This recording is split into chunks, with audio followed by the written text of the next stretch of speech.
Being able to replicate your own little plastic item is a lot easier than it sounds. I'm gonna show you how to make your own cool DIY drawer pulls. I found this drawer pull at an antique shop, and although it's really simple, I think it's got just the right amount of detail that when I make it out of green, it comes out looking really sharp.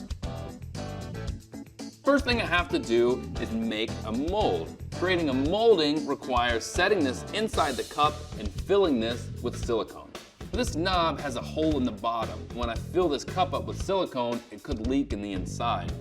To get around that, I'm gonna cover the bottom with glue tape. Little hot glue on, I'm gonna press it down on the bottom. Boom. Now that that is glued, I'm ready to mix the silicone and get it poured. Always pouring the thinner of the parts into the thicker. I have pre-measured these based on the instructions on the packaging. It's really important that anytime you work with chemicals, you wear the proper gloves. These gloves are nitrile, not latex, where I wear and work in a ventilated area.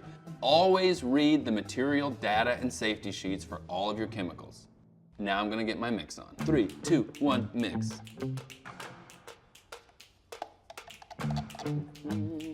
You know, it's kind of like a taffy puller.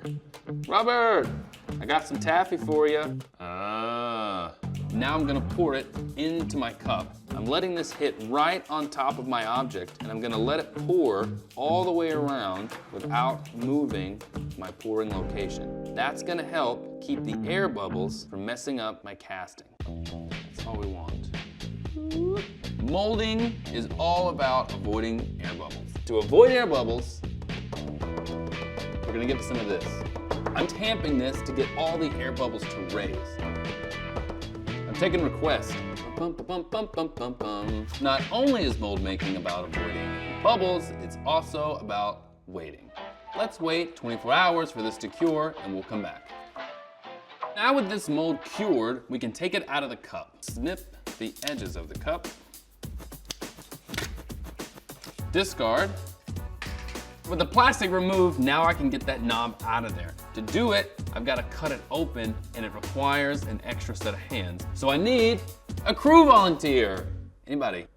Anybody? Producer Liz! Yay! Hold this, and I'm gonna cut it down the middle. And then as I cut it, it'll open up. The cleaner that I can get this cut, the cleaner the seam on my castings. So now it should pop out. I'm gonna put my glasses on. Yes. Yes. Teamwork. We burst the knob. Yes. Thanks, Liz.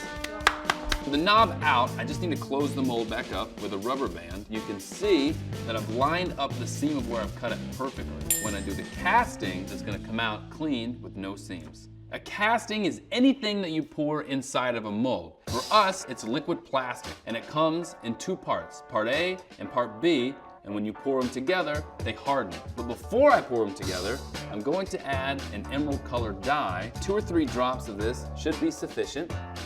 Yeah, that's good looking. I'm gonna mix part A into part B, stir it up, and pour it into my mold. And I've got a time limit because as soon as I get these two chemicals mixed, they're gonna start to react, and the faster, the better. Give it a couple of taps to move the air bubbles. I'm gonna use my craft stick to push some of the other air bubbles aside. Don't worry if you've poured a little bit more than what your mold can hold. When we come back to demold it, we can trim off the excess. All there's left to do is to demold our plastic piece. That is a perfect replication. And I can just break off the excess. Smooth out the back so that it sits flush to my drawer face. I'm gonna scrape it along some 80 grit sandpaper. Between my tamping and my sanding, I'm a one-man band. There's one more thing that we have to do before I can attach it to my drawer face, and that is to drill a screw hole. Drill this 1/2 inch to the inside, being careful not to go all the way through. Boom, done. That's it, you did it. Congratulations. Now with the screw hole finished, we can attach it to our drawer. You are now an expert mold maker. So I'll catch you later.